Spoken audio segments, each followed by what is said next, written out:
नमस्कार, मैं राधा ठाकुर आप सभी दर्शकों का अन्नदाता के इस कार्यक्रम में स्वागत करती हूं।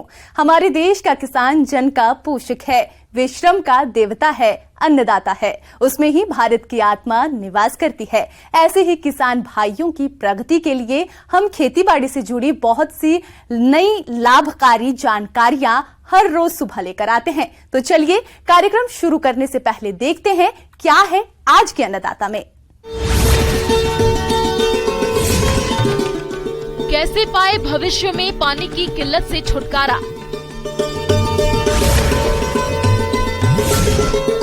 बाजरे की वैज्ञानिक तकनीक से खेती करके ले अधिक पैदावार।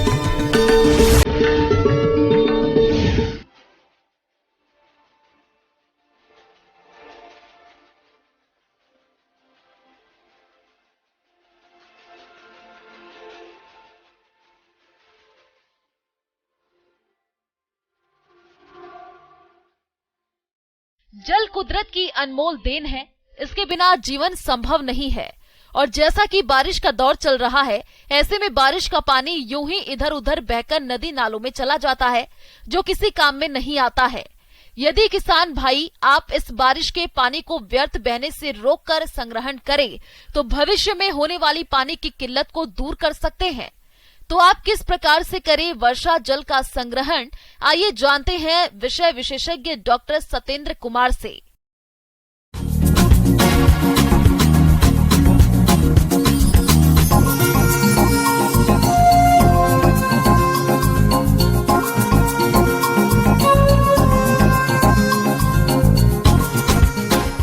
हमारा प्रयास ये होना चाहिए कि जो भी बरसात का पानी है वो खेत का पानी खेत में ही रहे, और ज़्यादा से ज़्यादा उसको ज़मीन में अगर डाल देंगे तो वो पानी एक तो सुरक्षित रहेगा, जब ज़रूरत होगी निकाल लेंगे, और आगे जो भूजल स्तर बहुत तेज़ी से नीचे जा रहा है उसको कहीं ना कहीं रोकने में हम कुछ सक्षम हो पाएंगे, कुछ योगदान दे पाएंगे। आज दुनिया में पानी का उपयोग हर कृषि और व्यापार के क्षेत्र में अत्यधिक होने लगा है। जितना जल भूमि से निकाला जा रहा है उसका पुनर्भरण नहीं हो रहा है, जिससे पानी की समस्या बढ़ती जा रही है। और इस समस्या का सबसे अच्छा समाधान है वर्षा जल संग्रहण और समुचित मात्रा में उपयोग।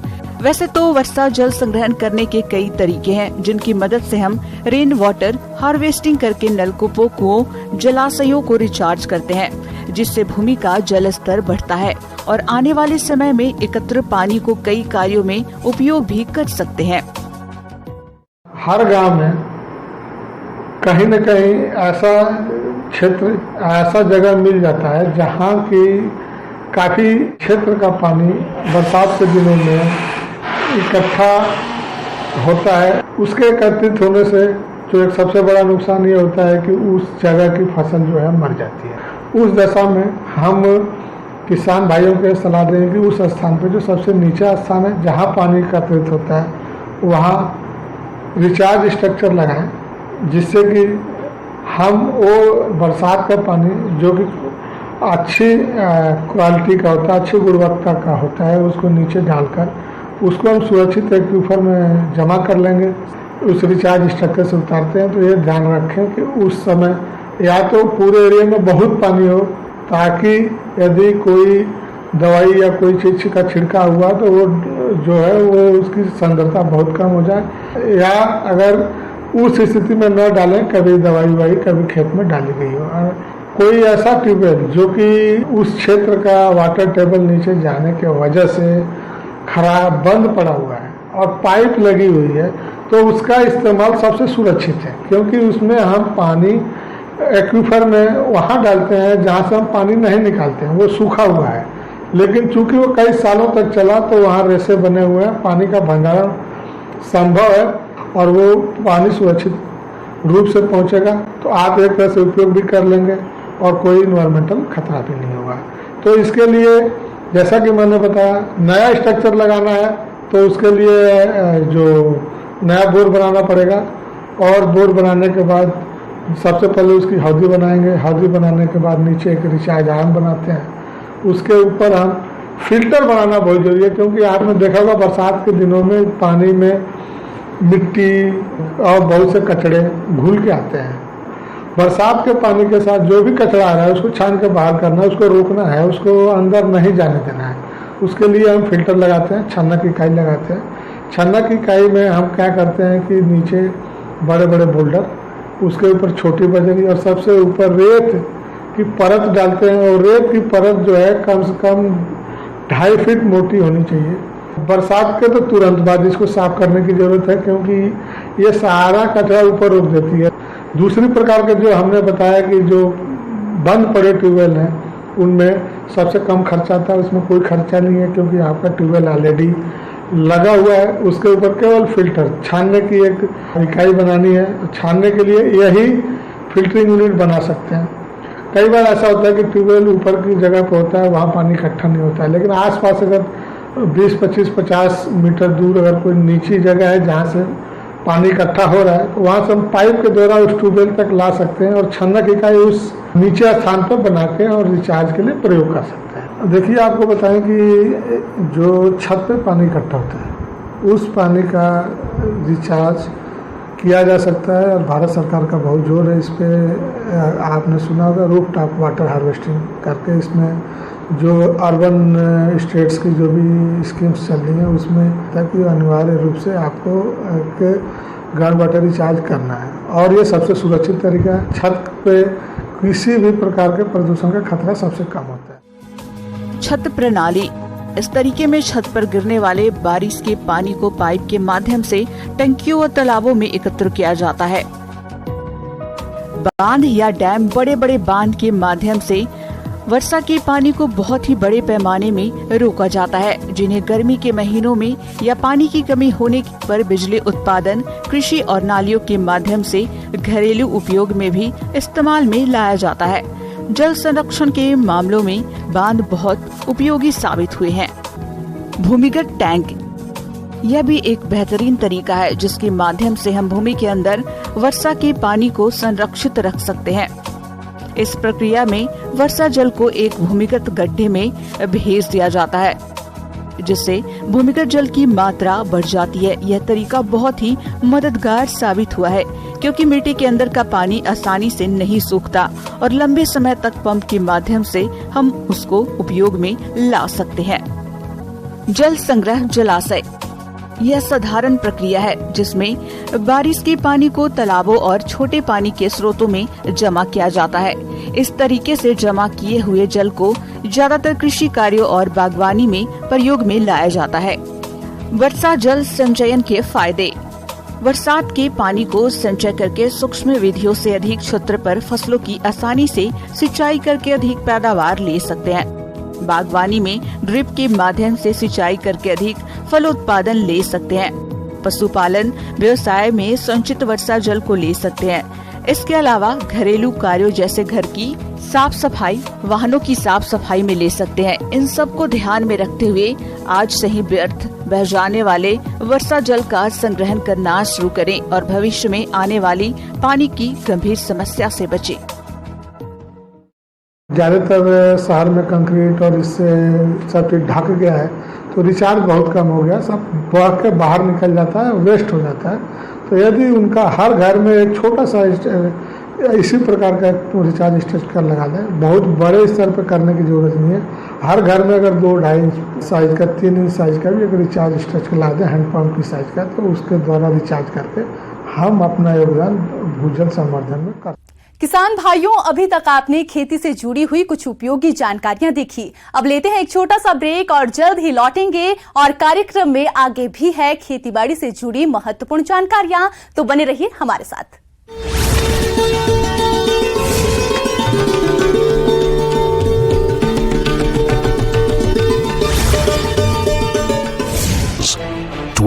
आप देख सकते हैं कि यात्रियों की आवाजाही है, लोग ट्रेन में सवार हो रहे हैं। चंद सेकंड में ट्रेन चलने लगती है, तभी दिखाई देता है कि एक महिला और पुरुष चलती ट्रेन में सवार हो रहे हैं। शख्स तो जैसे तैसे ट्रेन में सवार हो गया, लेकिन महिला सवार हो पाती उससे पहले ही ट्रेन ने गति पकड़ ली। इतने में 2 जवानों की नजर महिला पर पड़ जाती है। दोनों तेजी से आगे बढ़ते हैं। एक जवान महिला को पकड़कर ट्रेन से दूर करने की कोशिश करता है, लेकिन उसका हाथ छूट जाता है। ट्रेन में सवार एक शख्स ने किसी तरह महिला का हाथ पकड़ रखा है। जवान दोबारा महिला का हाथ पकड़ने की कोशिश करता है और इस बार उसे प्लेटफॉर्म पर खींच लेता है। महिला की जान बाल बाल बच गई।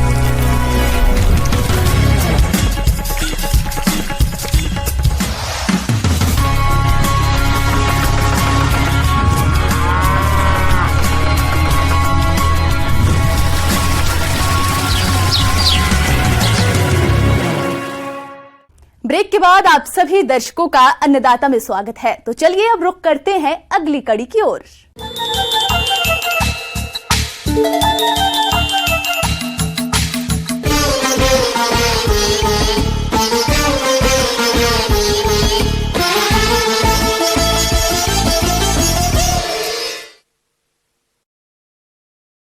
अपने राज्य में बाजरे की खेती बड़े पैमाने पर की जाती है और जिन किसानों ने अभी तक किसी कारणवश बाजरे की बुआई नहीं की है, वे किसान उन्नत किस्मों का चयन करके बाजरे की शीघ्र बुआई करें ताकि आपको बाजरे की फसल से कड़बी और दाने की अधिक पैदावार मिल सके।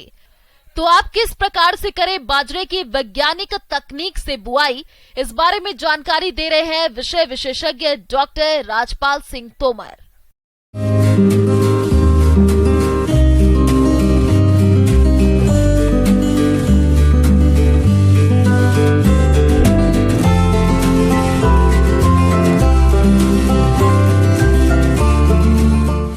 अब जहाँ तक बाजरा फसल की मुख्य फसल उत्पादन तकनीक की बात आती है तो मैं किसान भाइयों से आग्रह करूंगा कि बाजरा किसी भी प्रकार की भूमि में आसानी से उगाया जा सकता है। इसके लिए भूमि का चयन करने की कोई विशेष आवश्यकता नहीं होती है। जहाँ तक बाजरा प्रचलन में जो खेती किसान भाई करते हैं वो हाइब्रिड रूप से करते हैं। हाइब्रिड का बाजरा जो मार्केट में आ रहा है उसको भी आप आसानी से लगा सकते हैं। किसान भाइयों, बाजरा की खेती बलुई और बलुई दोमट भूमि में सफलतापूर्वक की जा सकती है, लेकिन भूमि में जल निकास की उचित व्यवस्था होनी चाहिए। खेत की तैयारी के समय पहली जुताई मिट्टी पलट हल से करते हैं। इसके बाद खेत में 15 गाड़ी पुरानी गोबर की खाद को डालकर मिट्टी में अच्छे से मिला दिया जाता है। फिर 2 बार कल्टीवेटर या रोटोवेटर लगाकर खेत की अच्छी तरह से जुताई करते हैं। इसके बाद खेत में पाटा लगाकर भूमि को समतल कर दिया जाता है।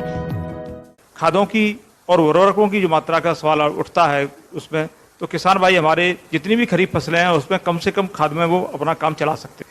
अंतिम बखरनी के समय अगर हमारे पास गोबर की सड़ी हुई खाद उपलब्ध है तो कम से कम हम एक खेत में जो पर हेक्टेयर की जहाँ तक बात आती है तो 100 कुंटल से लेकर 250 कुंटल तक हम पर हेक्टेयर तक उपलब्धता के आधार पर हम उसको खेतों में अंतिम बखरनी के समय गोबर की खाद मिला सकते हैं। किसान भाइयों, मिट्टी की उर्वरता और उत्पादकता बनाए रखने के लिए उर्वरकों का संतुलित उपयोग करना बहुत आवश्यक होता है। इसीलिए संतुलित उर्वरक उपयोग के लिए मिट्टी की जांच आवश्यक है।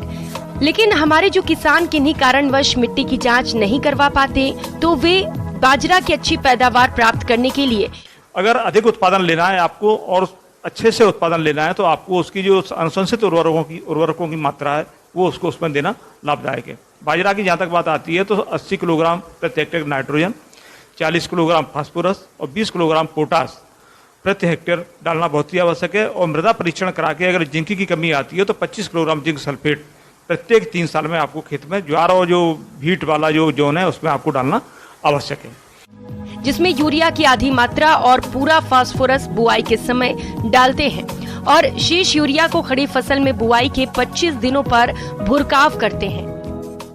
बीज दर की जहाँ तक बात आती है तो 4 से 5 किलोग्राम बीज दर प्रति हेक्टेयर पर्याप्त होता है।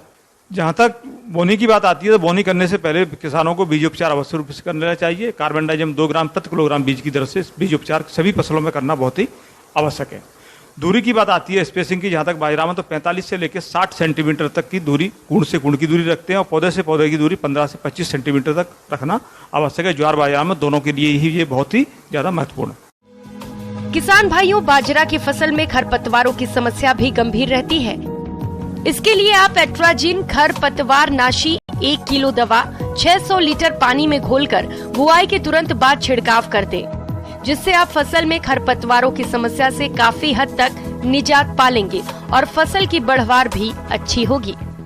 इसके साथ साथ में बाजरा में एक मुख्य जो कर्षण क्रिया होती है, एग्रोनॉमिक प्रैक्टिस हम कहते हैं, जिसको देसी भाषा में उसको बाजरा की खड़ी फसल में जुताई, गुर्र, कुरप, इस तरह की हम उसमें काम करते हैं। तो इस तरीके से अगर हम उसमें 15 से 20 दिन की जब हम बाजरा की फसल हमारी हो जाए तो 45 सेंटीमीटर और 7 सेंटीमीटर की दूरी पर हलों का एडजस्टमेंट करके उसमें अच्छे से गहरी जुताई करके उसको कर देते हैं। उससे एक तो क्या होता है, खरपतवारों का प्रबंधन हो जाता है, और दूसरा उससे क्या होता है कि हमारे बाजरा की फसल बिल्कुल लाइन सोइंग जैसी दिखती है और फसल पर मिट्टी चढ़ जाती है, जिससे बाजरा की फसल हमारी गिरती नहीं है। दूसरा, अगर पानी कम या ज़्यादा गिरता है तो उससे भी नमी का संरक्षण भी होता है। और जल प्रबंधन की बाजरा में जहाँ तक बात आती है तो जल प्रबंधन के लिए जनरली क्या होता है, पहले तो हम अगर गुर्र कर देते हैं तो आपकी नालियाँ खेतों में बन जाती हैं। अगर वर्षा कहीं ज़्यादा होती है, खेतों में पानी भरा हुआ है, तो नाली निकाल कर खेतों में ढाल के अनुरूप उसमें करके आप खेत से पानी अगर निकाल दें, 24 घंटे से पानी हमारा ज़्यादा खेतों में भरा रहना नहीं चाहिए। अगर 24 घंटे से ज़्यादा पानी ज्वार, मक्का और बाजरा में अगर खेत में टिकता है तो बाजरा में कम नुकसान होता है, लेकिन ज्वार और मक्का हमारी काफ़ी प्रभावित होती हैं और उससे उत्पादन में बहुत ज़्यादा कमी आती है। किसान भाइयों से मैं आग्रह करूंगा, जो बातें मैंने आपको बताई थी अभी, उसमें आप लोग अगर ध्यान रखेंगे और समय समय पर उनका अगर घर्षण क्रियाएं आप करेंगे तो अच्छे उत्पादन के लिए ये बेहतर साबित होंगे और आपको आय में वृद्धि होगी। आगे और भी है खेतीबाड़ी से जुड़ी बहुत सी रोचक जानकारियां, पर यहां रुकेंगे एक छोटे से ब्रेक के लिए और जल्द ही हाजिर होते हैं।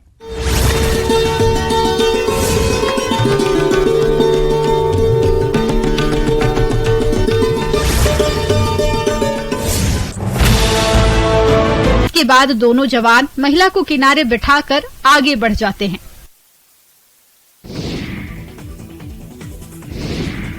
खेत में खेलने के दौरान बिहार के नालंदा में 3 साल का बच्चा बोरवेल में गिर गया था, जिसे सकुशल निकाल लिया गया है। 60 फीट गहरे बोरवेल में गिरे मासूम को निकालने के लिए रेस्क्यू टीम सुबह से कड़ी मशक्कत करने में लगी थी। मौके पर 6 जेसीबी से गड्ढा खोदा गया। लगभग 8 घंटे के रेस्क्यू के बाद टीम को सफलता मिली। बाहर निकलते ही मेडिकल टीम ने बच्चे का चेकअप किया और उसे स्थानीय अस्पताल में इलाज के लिए भेज दिया। बच्चे के बाहर निकलने के बाद जिला अस्पताल के साथ साथ माता पिता ने राहत की सांस ली। हालांकि अभी बच्चे को सदर अस्पताल में एहतियात के तौर पर भर्ती करवाया गया है। डॉक्टरों का कहना है कि बच्चा करीब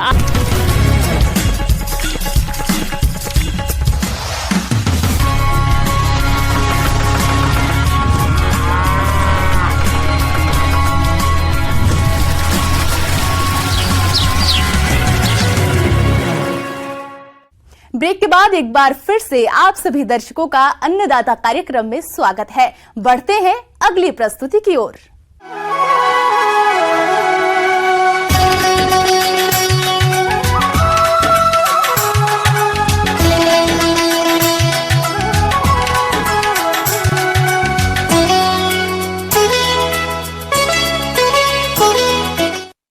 मसाला फसलों में जिन किसानों ने हल्दी की बुआई कर दी है, उनकी फसल इस समय बुआई के समय अनुसार बढ़वार की विभिन्न अवस्थाओं पर है और इस समय खेत में जल भराव, खरपतवार की अधिकता, रोग और हानिकारक कीट हल्दी की फसल की बढ़वार को बाधित करते हैं। इसलिए इस समय फसल में कुछ जरूरी प्रबंधनों को करने की जरूरत होती है। तो आप हल्दी की फसल में कैसे करें इन सभी कार्यों को, जिसके बारे में जानकारी दे रहे हैं कृषि वैज्ञानिक डॉक्टर अभिषेक कुमार।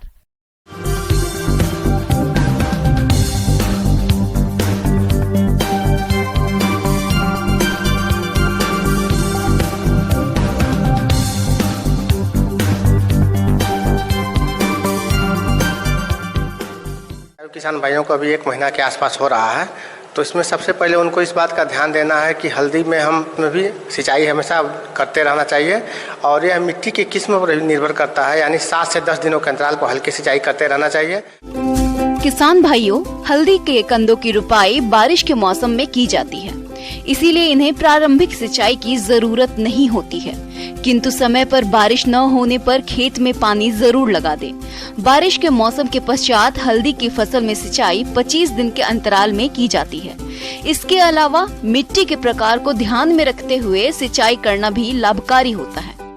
और हल्दी की फसल में खरपतवारों का प्रकोप बहुत ज़्यादा होता है, तो इसके लिए खरपतवार के लिए बहुत सारा जो है दवा भी आता है। और उसके अलावा अगर हम रासायनिक खरपतवारनाशी का प्रयोग नहीं करना चाहते हैं तो जब निराई गुड़ाई करते हैं तो उस समय हम निराई गुड़ाई के साथ साथ हम पलवार का प्रयोग कर सकते हैं। पलवार में जैसे मान लीजिए हम पुआल का पलवार कर सकते हैं, मक्का के पत्ते का कर सकते हैं, गन्ना के पत्तियों का कर सकते हैं। किसान भाइयों, हल्दी की फसल में कई तरह के खरपतवारों का प्रकोप होता है, जिसकी वजह से फसल कमजोर हो जाती है और अनेक तरह के कीट रोग भी लगने लगते हैं। खरपतवार नियंत्रण के लिए निराई गुड़ाई की जाती है। इसकी पहली गुड़ाई पौधा रोपाई के 30 दिन बाद की जाती है और बाद की गुड़ाइयों को 30 से 40 दिन के अंतराल में करना होता है। हल्दी की फसल में अधिकतम 3 से 4 गुड़ाई ही करनी होती है। और उसके अलावा जो कुछ पोषक तत्व जैसे 120 किलोग्राम नाइट्रोजन को 3 बराबर भाग में बांट करके पहला जो है 2-3 पत्ती आने की अवस्था पे यानी 30 से 35 दिन का अवस्था पे हमको देना है। उसके बाद से दूसरा नाइट्रोजन का प्रयोग हमको 65 से 70 दिनों के बाद देना है। तीसरा नाइट्रोजन का प्रयोग हमको 95 से 100 दिनों के बाद पे देना है। और फास्फोरस एवं पोटास जो है खेत की तैयारी के समय किसान भाई दे दिए होंगे, अगर नहीं दिए हैं तो अभी भी फास्फोरस पोटास दे करके मिट्टी चढ़ाने का काम कर सकते हैं। इसके अलावा अगर पोषक तत्व की कमी का लक्षण पहले दिखाई दिया हो तो फेरस सल्फेट 25 किलोग्राम और जिंक सल्फेट 25 किलोग्राम प्रति हेक्टेयर के समय साथ में अंतिम जुताई के समय दे सकते हैं। और इसमें हल्दी में मुख्य रूप से जो बरसात में हल्दी में भी खेत में पानी नहीं लगना चाहिए, तो जल निकासी का व्यवस्था, जितना भी हमारा कंद वर्गीय फसल है उसमें पानी हमारा बहुत दुश्मन होता है, तो ऐसी स्थिति में पानी निकासी का व्यवस्था तत्काल करना चाहिए किसान भाइयों को, ताकि हमारा हल्दी का फसल से अच्छा उत्पादन हो सके। और हल्दी में जो कुछ हमारे कीट लगते हैं, जैसे तना छेदक लगता है, यह तना में घुस करके छेद कर देता है और हल्दी की फसल को पूरी तरीके से सुखा देता है, जिससे हमारा पैदावार पर सीधा असर पड़ता है। इसके लिए डाइमेथोएट दवा जो है उसका 1 ml दवा को प्रति लीटर पानी के हिसाब से घोल बना करके छिड़काव करना चाहिए। किसान भाइयों, हल्दी की फसल में पत्ती धब्बा नामक रोग का प्रकोप होता है। इस रोग के कारण पत्तियों को दोनों ओर छोटे अंडाकार और अनियमित भूरे धब्बे हो जाते हैं। कुछ समय बाद ये गहरे पीले और भूरे रंग के हो जाते हैं। ऐसे में पौधे भी झुलस जाते हैं, जिसकी वजह से फसल के उत्पादन में भारी कमी आ जाती है। इसमें हम इंडोफिल M45 नामक दवा को 2.5 ग्राम और कार्बेंडाजिम 1 ग्राम को प्रति लीटर पानी के हिसाब से घोल बना करके अगर हम छिड़काव करते हैं तो रोग से भी हमारा हल्दी की फसल बच सकती है। और किसान भाइयों को यह भी सलाह है कि इसके लिए जो है खुदाई कर करके उसके जो कंदों को साफ करके छाया जगह पर रखें और जहाँ पर ठंडा जगह हो वहाँ पे इसको रख करके हम भंडारित कर सकते हैं।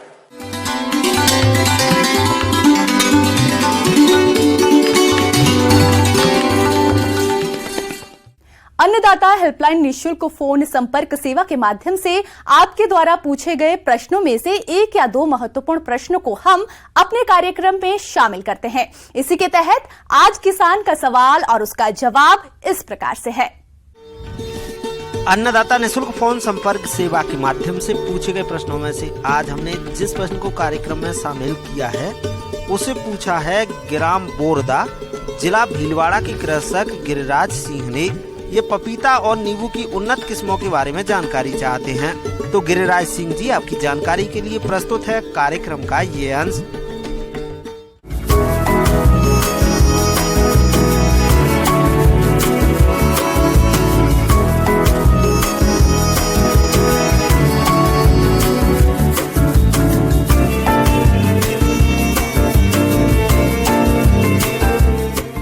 पपीते की किस्मों की बात करें तो Pusa, delicious Pusa, majesty Pusa, giant Pusa, dwarf Pusa Nanha, CO1, ready lady 786, कुर्क हनी, वाशिंगटन, कोयम्बटूर आदि में से किसी भी किस्म का चुनाव कर सकते हैं। इसी तरह नींबू वर्गीय फलों की बात करें तो इसमें कागजी नींबू के लिए पूर्वी कागजी नींबू, विक्रम, प्रामलिनी, सलेक्शन, 49, सीडलेस आदि प्रमुख है। वहीं नींबू के लिए नेपाली, ओवलांग, पंत लेमन, आसाम लेमन, गंधराज, बारामसी आदि प्रमुख किस्में हैं।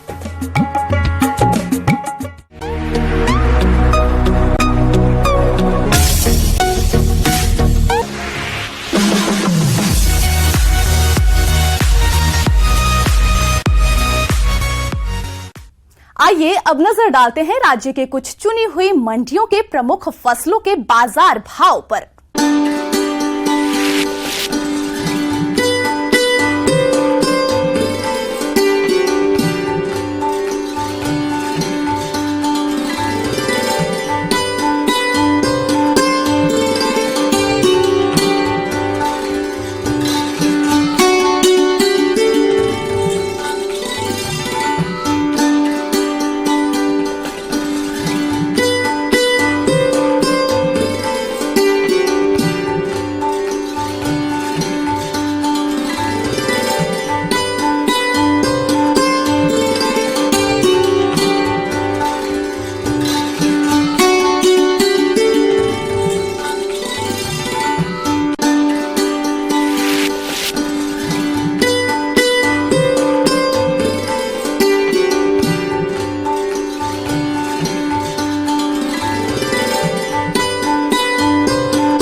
किसान भाइयों, अन्नदाता आपकी सेवा के लिए संकल्परत है। कृषि संबंधित समस्या और सुझावों के लिए आप हमें इस पते पर संपर्क कर सकते हैं। प्रोड्यूसर अन्नदाता, news 18 Rajasthan, Ramoji film city, Hyderabad 501512। साथ ही आप हमें ईमेल भी कर सकते हैं। हमारा ईमेल है p18annadatharajasthan@nw18.com। इसके अलावा आप हमें निशुल्क हेल्पलाइन नंबर 1800889216 पर सोमवार से शनिवार सुबह 10 से शाम 4 बजे के बीच संपर्क कर सकते हैं। किसान भाइयों, अब समय हो रहा है आपसे विदा लेने का, तो हमारी अन्नदाता टीम को दीजिए इजाजत। कल फिर